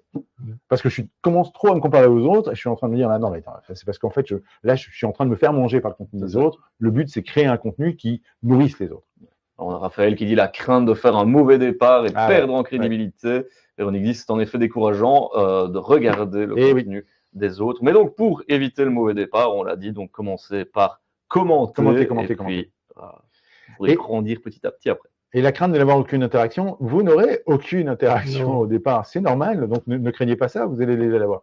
Mais après, la joie d'en avoir, c'est vraiment super. On va regarder ça rapidement ensemble. C'est une petite question de Nicolas qui dit justement, publier toutes les semaines, est-ce bon ou est-ce trop? Quel est le bon rythme pour ne pas saouler votre audience? Parce que c'est un peu ça aussi, dans la crainte de publier, de se dire, déjà, je m'impose dans un espace, et est-ce que je ne vais pas saouler les gens? Alors, quelle est la fréquence qu'il faudra avoir? Pour moi, encore une fois, il y a toujours des débats d'auteurs, année après année, algorithme après algorithme, réseau social par réseau social. Moi, si on peut créer, sur LinkedIn par exemple, si on veut rester un tout petit peu à flot, un contenu par semaine, c'est le minimum. Si on veut être présent à 1 à 2 contenus par jour, c'est bien. Sur des réseaux extrêmement dévorants comme TikTok, mais TikTok peut republier des trucs qui sont très très vieux. Donc voilà, commencer par faire une astreinte une fois par semaine sera déjà pas mal. Et puis, saouler dépend du contenu aussi. Oui, c'est la deuxième. J'allais dire, tu sais, j'ai en tête, je me dis Game of Thrones, 8 saisons. Voilà, est-ce que ça a saoulé quelqu'un? On veut tous savoir la suite. Donc voilà, si vous créez quelque chose qui est appétant, sans vouloir reprendre des vieux mots de marketing, vous saoulerez jamais, quoi. Je veux dire, voilà, posez-moi un paquet de cacahuètes, vous allez voir que je vais les manger jusqu'à la dernière. Même s'ils sont en abondance. Donc, il faut aussi arriver à être intéressant, amusant et faire ça, quoi. Donc, l'ennemi juré que vous avez, c'est la peur d'agir, la peur de vous prendre finalement, la peur du ridicule, la peur d'être seul, la peur de faire un mauvais départ. Et je vous dis, en fait, le vrai peur qui se cache là derrière, c'est le rejet. Hein. C'est la peur que tous les commerciaux ont. C'est de faire quelque chose qui fait que les autres vous montent du doigt, vous trouvent pas bien, vous trouvent nul et ainsi de suite.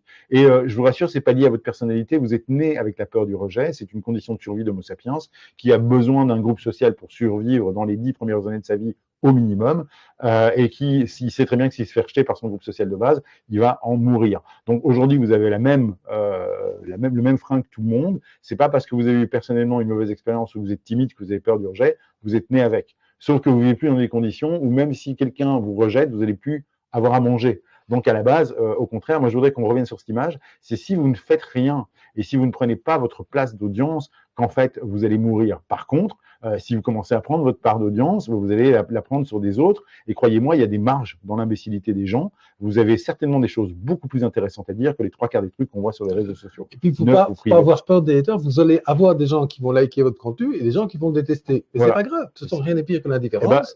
Et donc, au moins, vous avez une réaction et puis ça peut susciter des discussions, etc. Donc, c'est pas grave. Et il faut accepter l'idée que on ne peut pas plaire à tout le monde et qu'on vous allez avoir des gens qui ne sont pas d'accord avec vous. Ouais. Pas grave. C'est exactement ça. C'est Ogilvy qui disait there is no such thing as bad advertising, c'est ça. Il y a pas, la mauvaise publicité, ça n'existe pas. Et je peux vous dire un truc, moi. En fait, on va se dire la vérité. Il peut vous arriver que 4 choses si vous publiez un contenu. La première, c'est que vous faites un flop. Donc ça veut dire que vous avez 0 interaction, personne ne s'arrête pour regarder votre truc. Alors là, vous allez vivre ça comme un camouflet terrible en disant je suis nul, mais je voudrais juste vous rendre compte que vous êtes cassé la gueule tout seul dans le noir. Puisqu'il n'y a personne qui regarde, il n'y a pas d'interaction, personne ne s'en souviendra jamais. Okay, donc, comme ça n'a provoqué aucune interaction, c'est invisible. Vous êtes l'homme invisible. Okay, vous vous sentez un peu seul, mais ce que vous avez fait ne laisse aucune trace. Et personne ne va revenir 10 ans en arrière, trouver le post sur lequel il y avait 0 commentaire chez Jacques en disant « T'as vu ? En 1900, tu as fait un post sans les 0 commentaires. » Ça n'existe pas, personne. Ok, soit vous avez un succès moyen, 3-4 likes, un commentaire, voilà. Et c'est chouette, parce que ça, c'est déjà le premier signe que ça passe, qu'il y a des gens derrière l'écran, et voilà, et vous commentez. Ou vous faites un buzz, ce que tout le monde fait. Vous avez un super truc qui part à des milliers de vues, tant mieux, là, ça vous ramène des gens, et c'est super. Ou, et ça, c'est l'autre truc que vous redoutez, c'est d'avoir des trolls, des haters, mais croyez-moi, les trolls et les haters, ils font votre beurre. Okay, c'est parce que quelqu'un va détester à un moment donné ce que vous dites, que vous allez lui répondre et que votre propre communauté va lui répondre aussi parce que c'est un agresseur, que ce post va être vu par la plateforme comme viral ou très interactif, qui va faire en sorte qu'il va être montré à 100 personnes, puis 1000 personnes, puis 10 000 personnes. Donc, c'est bien, c'est pas agréable émotionnellement, mais quelque part, sans le vouloir, vos haters font votre propre publicité. C'est très, très bon. C'est très, très bon à moyen et à long terme. Et regardez ce qui se passe aujourd'hui. Voilà, il y a des nanas qui vendent l'eau de leur bain. Il y a des gens qui vendent leur chewing-gum. Il y a des gens qui vendent des boîtes vides en forme de livres pour meubler chez eux. Ou des gens qui vous vendent l'idée que la Terre est plate. Et évidemment, plus on trouve ça ridicule, plus on fait des commentaires sur leurs publications, plus on fait des commentaires sur leurs publications, plus leurs publications sont vues, plus ça atteint d'autres gens qui pensent les mêmes choses débiles qu'eux. Ne laissez pas votre part d'audience aux autres, bon sang. Je sais, vous qui êtes en train de nous éduquer, qui suivez des webinaires, qui sont des webinaires éducatifs, vous avez forcément un intellect un peu supérieur à la moyenne de ce qu'on trouve sur les réseaux sociaux. Dieu merci. Alors ne cantonnez pas à être spectateur, soyez acteur de l'intelligence de demain. Okay, c'est mon cri du cœur. Allez nourrir les gens avec vos idées. Daniel Fazio, que j'ai rencontré à un Social Selling Forum il y a quelques années, disait finalement ce social selling, c'est un peu comme nourrir les canards avec l'émerveillement d'un gosse de 4 ans. Et c'est vrai, en fait. On va envoyer des idées, elles vont nous ramener des gens avec lesquels on peut commencer à avoir des interactions et des discussions. Voilà, à partir du moment où on offre un vrai contenu riche et généreux, il faut le faire. Attention, par contre, le pain, ça rend les canards malades. Donc, il faut aussi que ce soit un bon contenu. D'accord. Philippe de Liège dirait il faut avoir un contenu mixte. Philippe de Liège qui a écrit plusieurs bouquins sur social selling que je vous recommande. Il dit il faut démontrer votre expertise et puis en même temps casser la ligne avec un peu d'humour et en même temps faire un petit peu d'autopromotion sans que ce soit pour autant l'obsession, quoi. Mais surtout démontrer votre expertise et aujourd'hui avec le plus d'interactivité possible. Donc il ne faut pas juste dire qu'on est un expert, mais il faut partager cette expertise et il faut que les gens puissent s'en servir. Et effectivement en variant tout ce que vous voulez comme contenu, la vidéo courte, le carousel, la newsletter, le fameux post martingale, comme vous voulez, mais partagez, soyez généreux. Et puis, vous passez à l'étape où vous allez prendre contact avec les gens qui vous suivent le plus et qui interagissent. Et là, vous allez pouvoir leur passer un petit message, leur réserver des contenus plus exclusifs, leur réserver la primeur, demander leur avis. Si demain, je sais que j'ai certains contacts qui seraient honorés si je leur disais « Tiens, je t'envoie une vidéo, je n'ai pas encore publié, qu'est-ce que tu en penses? Ça me plairait bien d'avoir ton avis. » C'est super intéressant pour vous, mais vous êtes certain que la personne à laquelle vous faites ça est honorée et vous êtes certain que le jour où elle sortira, il va probablement aussi la liker, voire la commenter. Donc, proposez des rencontres, proposez des informations, mettez les gens en contact les uns avec les autres. C'est plein de bons motifs pour le faire. Je ne vais pas rentrer là-dessus, c'est trop loin. Après, vous avez plein d'outils aujourd'hui qui sortent. À droite, c'est plutôt des outils growth, ou en tout cas qui vont faire de l'automatisation en masse. Galaxy, la Growth Machine, Lemlist, c'est très bien si vous êtes une grande entreprise, énormément de prospects. Moi, je préfère les petits outils, voilà, je ne sais pas si vous connaissez Leo BizDev ou Folk. Folk, c'est vraiment un petit CRM très basé sur l'IA qui permet d'entretenir des conversations multicanales. Et Léo, c'est un petit coup de cœur. C'est quelque chose qui va aller screener LinkedIn et va vous trouver vraiment des clients qui ressemblent à ceux que vous voulez et déjà pré-proposer des formats de réponse, mais qui sont extrêmement bien personnalisés, tout en vous permettant de les modifier et qui continuent à apprendre ce que vous voulez. Et il vous en fait un par un. Donc, à chaque fois, il vous propose un profil, il vous dit est-ce que celui-là, vous l'aimez bien ou pas. Et si vous l'aimez bien, il dit est-ce qu'on rentre en contact avec lui. Il faut déjà un petit travail sur le mail d'introduction qui, en général, assez bien foutu. Vous rajoutez votre touche, mais c'est l'automatisation douce.